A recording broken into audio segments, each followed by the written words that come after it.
Yo, what's going on guys? EFB here, and welcome to my Season 7 updated Shinobi guide. This video was requested by so many of you, so hopefully you find it helpful. I put a lot of time into this, so if you can do me a favor and drop a like, that would be awesome. In this guide, I'll go over who Shinobi is and a quick discussion about my opinion on the character, the basic moveset and mix-ups, advanced tutorial, the max punishes, and basically the gear or build I use on the character. If there's something that I don't mention or that you know about the character that I don't, please don't be afraid to comment them because I am speaking on stuff that I know about with the character. But anyways, let's get right into it.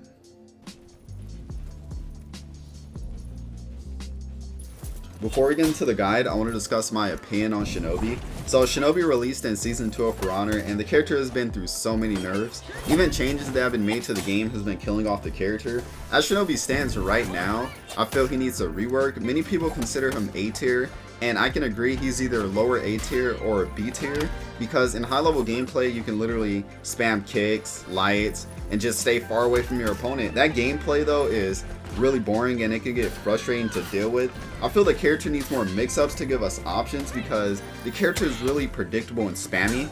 Shinobi's ranged attacks aren't used much because they're easily countered. They got rid of his ranged guard break off of a light parry. The triple dash can now be countered guard broken since the dashing changes they made, and you can't cancel his zone attack, so it's a pretty useless move because the second part is most likely gonna get parried and the first part of the zone already doesn't do that much damage, so I really don't find a reason to use the zone attack, honestly. But because of all this and high level gameplay, using Shinobi can be a pain. Most Shinobis depend on their kick, lights. Shinobi does have a really good deflect, but I'm on console, so it's not like I'm always deflecting people's attacks. It can also be a risk, going for those deflects because you can guess their attack wrong. Like maybe you think they're gonna throw out a heavy, but they throw out a light, or vice versa. It can be a risk. But anyways, let me know what you guys think. Obviously, I don't think Shinobi needs a rework before like other characters, because there's characters out there that need a rework way more than Shinobi, like Shigoki for example. But yeah guys, this is just my opinion on Shinobi. Let me know what you guys think, but anyways, let's get right into the guide. For this segment of the guide, I'll go over basic combos. So I'm going to go over every move from Shinobi's moveset starting from the top. The first move is Shadow Dancer, which is 2 light attacks. If you connect one light, the second light is guaranteed as long as it's in the same direction of the first one, and it will do 24 damage. You can also change the direction of the second light attack, but it will no longer be guaranteed, and it'll do 28 damage, but there's also a chance you can get parried, so it's pretty risky. The next move is Sickle Rain, and it can be performed after connecting a heavy finisher. While you're in the Sickle Rain combo, you can do 3 light attacks that applies bleed to your opponent. So if you're to land the entire Sickle Rain combo, meaning the 2 heavies and the 3 lights, that's a guaranteed 71 damage with bleed, and you can also stack the bleed, so that can be a very brutal combo. The next move is Gall's Rage. It's very simple. It's simply a heavy to a guaranteed light attack. Just make sure the light attack is in the same direction of the heavy. This move does 40 damage, but if you switch the direction of the light attack, it'll no longer be guaranteed, but it will do a total of 44 damage, which is a pretty decent amount.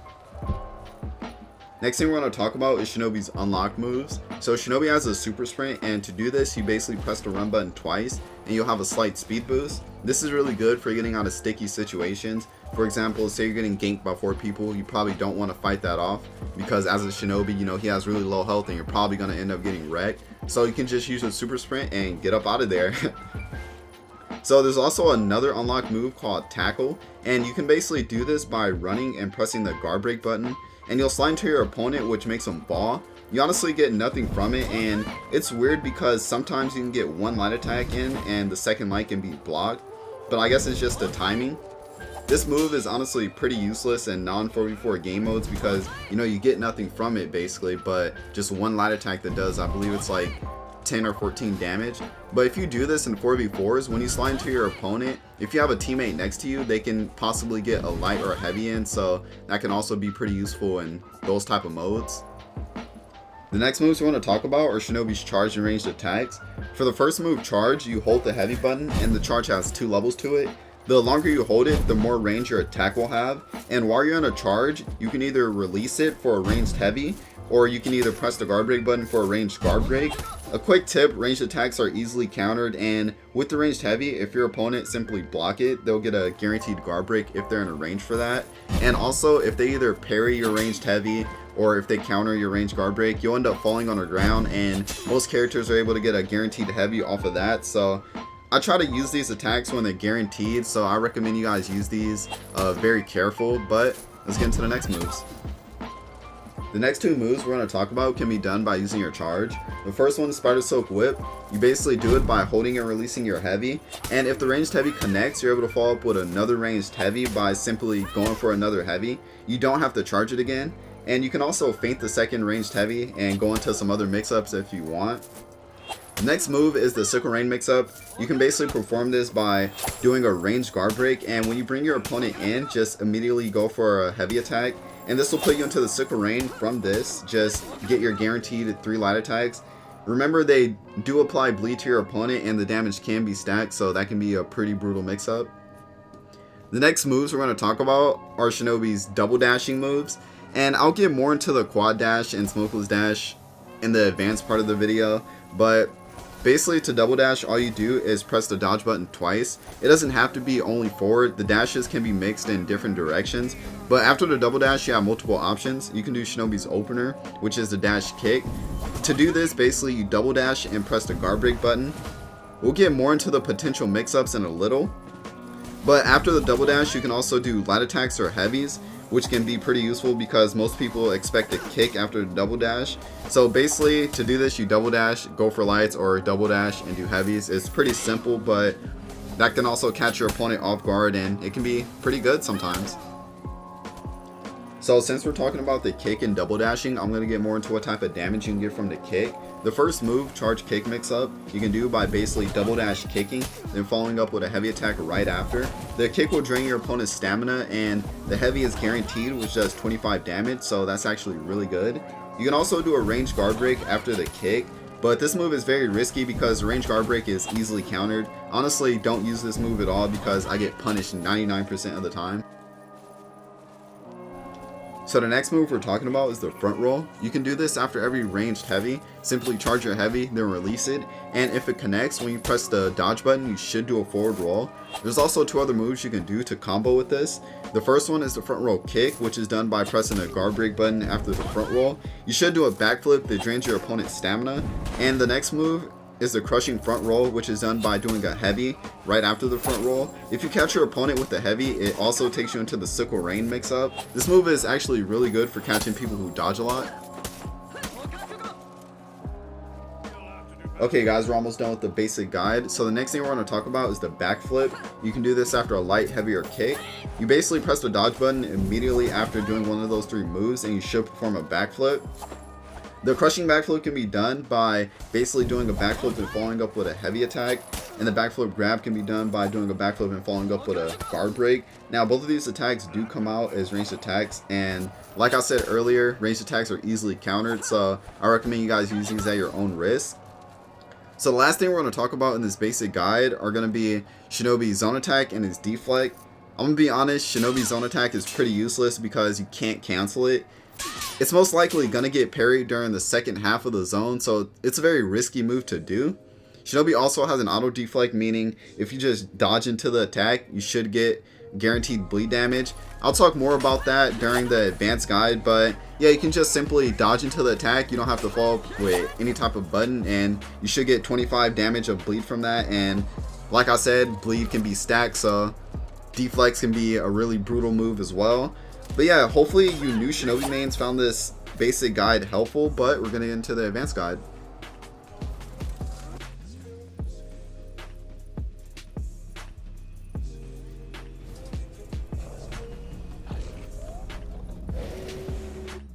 For this part of the video, we're going to talk about Shinobi's different dashes, parry punishes, deflect punish, the max out of stamina punish, and just how to properly use Shinobi. Shinobi is meant to be played as a counter-attacker. When I say this, I don't mean run around and play cat and mouse with your opponent because that can be really frustrating to deal with. But what I mean is you just want to stay mobile and capitalize on your enemy's mistakes. There's not many advanced Shinobi techniques. It's really just knowing how and when to use certain moves in his movesets, understanding his different dashes, and just knowing the punishes. Even though Shinobi is a counter attacker, his dashes and kicks, if your opponent is playing like really defensive, those moves can also help him play really good as an aggressive player and put a lot of pressure on your opponent.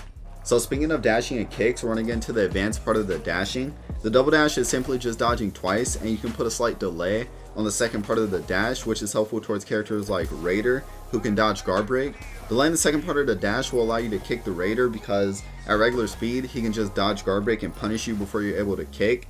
A really good bait to do with the double dash is to feint your heavy with it. It seems to work a lot because usually your opponent will dodge, and this guarantees you a guard break if timed correctly, so that can be a really good bait. You can also do a triple dash, which used to be a really good bait for a guard break, but with what they did with the dashing on all the characters, the move is now useless because even if they still dodge the triple dash, they can still counter guard break. So the best bait for a dodge is to simply just double dash and feint your heavy attack. The next move is going to be the quad dash, and basically after every double dash you can charge your heavy and you're able to cancel your charged heavy with another double dash, and this performs the quad dash. The quad dash is very effective for people who dodge your regular double dash, and you're still able to get your kick and ranged heavy from this, so you know you can still get guaranteed damage. If any of you guys are still struggling in a quad dash, I recommend going in training mode and just practicing until you get it down. You simply double dash, hold your heavy button down and double dash again, or double dash, charge your heavy and double dash. It's pretty easy once you get the hang of it. The next dash we're going over is the smokeless dash. I found over time that the smokeless dash is extremely good for dodging attacks, and it also confuses your opponent because most people expect smoke when you're dashing, so you can do a smokeless kick. To do this, you basically do a regular dash and you let go of your left analog stick or your movement key if you're on mouse and keyboard, and you simply press the dodge button again and you should perform the smokeless dash. You can also quad dash the smokeless dash by applying the quad dash input into the smokeless dash, meaning the heavy charge. The smokeless dash can be really helpful because your opponent will see you dodging like crazy with no smoke, and you can bait them to try to guard break you and kick them before they actually get their guard break.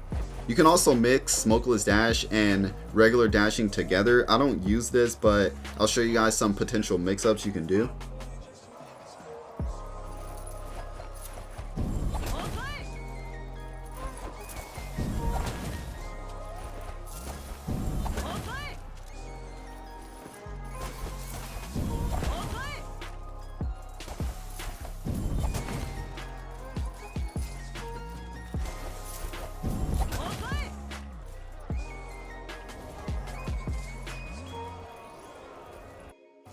So now we're going to talk about the max punishes from parries. From a heavy parry, the best damage you're going to get is a Shadow Strike, which is a light attack follow-up from a parry that does 29 damage of bleed, and the bleed can also be stacked.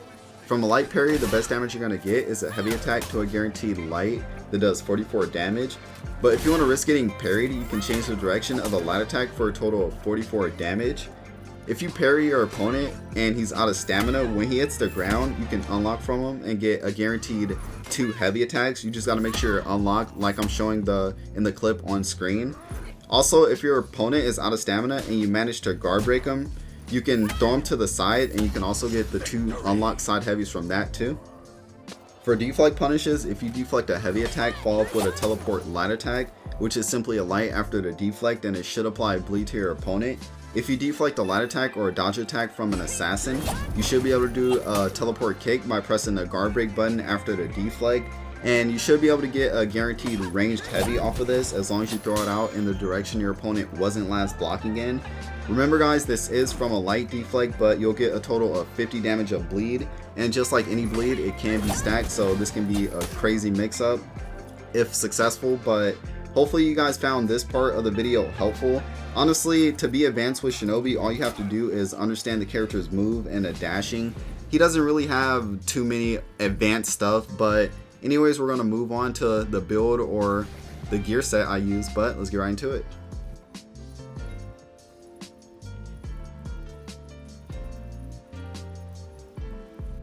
Okay guys, so the next thing I'm going over is my Shinobi customization. This is going to be a quick run through because the current build that I'm running on my Shinobi, I'm pretty sure I'm going to end up changing it in the future. because as you guys can see, I don't have double refined gear and I want to get that. And also do want to experiment with different kind of builds because I have been using this build for a really long time and this build is really good. It's been getting me through demand, but I think it's time for me to just try out some new stuff. So the first thing I'm going to go over are my feats, and these are the feats I use right here. I don't know how to pronounce it. Is it Kai? But basically this feat, it stuns your opponents who are like nearby. For example, say you're in a 1v1 situation or you're in a 1v4 situation. If you use this feat, basically any opponent who is in the radius of the circle their stamina will completely drain. The next feat is shooting stars. Basically you just throw ninja stars that does damage to your opponent. This is really good for catching people who try to like roll and run away from you. Say like you got them really low on health and they unlock and roll. If you throw your ninja stars, they usually track. The next feat is Sharpened Blade, and this is honestly hands down Shinobi's best feat. This feat is really powerful, and usually if you have this feat on, you can clutch 1v3s and 1v4s like it's nothing as long as you're playing really careful. But basically this feat, it just puts bleed on your blades, and you know, bleed can stack so you can get a crap ton of damage. The next feat is Yamauba, and basically every time you get a successful attack, you gain health, and that's also really good too. In my opinion, let me go back to it. In my opinion, these are Shinobi's best feats to run. I've experimented with other feats, but I feel like these are just the best ones, honestly. Now, before we get into the build part, I want to go over the colors I use because I get asked this a lot. So for my neutral color, I use Bleeding. This is my all black color everyone asks me about. For my attacker, I use the color Pumpkin. This is the Scorpion look. Pretty dope, pretty dope. And Defender, I use Shorelines, which is the Sub-Zero look. I get asked this a lot, so I just thought to show you guys in this. I don't think I'm going to go over anything else though, because that'll be doing way too much, but I'm going to get into the build that I'm running, guys. Let's start from the helmet. So the helmet I'm running, oh yeah, by the way, all the armor that I'm using is all from the Apollyon Legacy event, because I get asked how I get all black armor and stuff, like other than the colors, like how's my armor just all black. All the armor I got is from the Apollyon Legacy event, and you can't get it anymore for anyone who doesn't know. But getting into the build, my entire build is mostly like it's like a balanced build. Like every single stat is like equally built.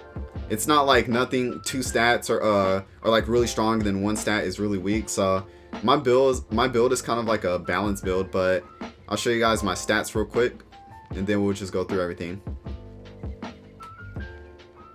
So for this is just, you know, a balance. Everything's pretty good. Oh yeah, one thing for Shinobi, you want to make sure you got really good defense, because, you know, everybody knows Shinobi has really low health, and in 4v4s, everybody else have builds as well. So if they attack you or get hits in, you know, that can do a lot of damage because they're attack builds and stuff like that. So this is also a balanced build. Everything is pretty decent right here. Now for this, I think I should build up my defense, but the reason why I have stamina cost reduction and stamina regen is so like I can constantly attack people. But I don't know, I might end up changing this build around, probably building up my defense and doing the stamina cost reduction, because usually like it's kind of hard to get away with just spamming people with Shinobi. But I don't know, I might end up changing that though. So the next thing is the Serpentine right head, and this is also a balanced build right here. Next thing is the Serpentine handles, and I got attack and execution health regen over revive speed, and that's mainly because I'm honestly barely reviving. I'm mostly like trying to stay as mobile as possible. Just like if I'm playing domain, I'm like running around the points, you know, just trying to sneak around and grab the points, or, you know, get hits in if I see my teammates in fights or something like that. But I mean, I barely revive, honestly, guys, so that's the point of that. And also the Serpentine left head is also a balance stat. So this is my build, guys. Honestly, I do want to experiment with different type of builds. Like I want to try to do an all attack build and see how that works. Shinobi's probably going to be a real big glass cannon. But yeah, guys, anyways, I think this is going to be it. Hopefully you guys enjoyed the guide. I don't know if this was too long for you guys. Hopefully it wasn't, but hopefully you got the information that you needed as well. Anyways, I'm going to end the video off right here, so hopefully you enjoyed it. If you did, be sure to drop a like, and make sure you drop a like for me. I put a lot of time into this video. But yeah, guys, I'll see you later. Peace.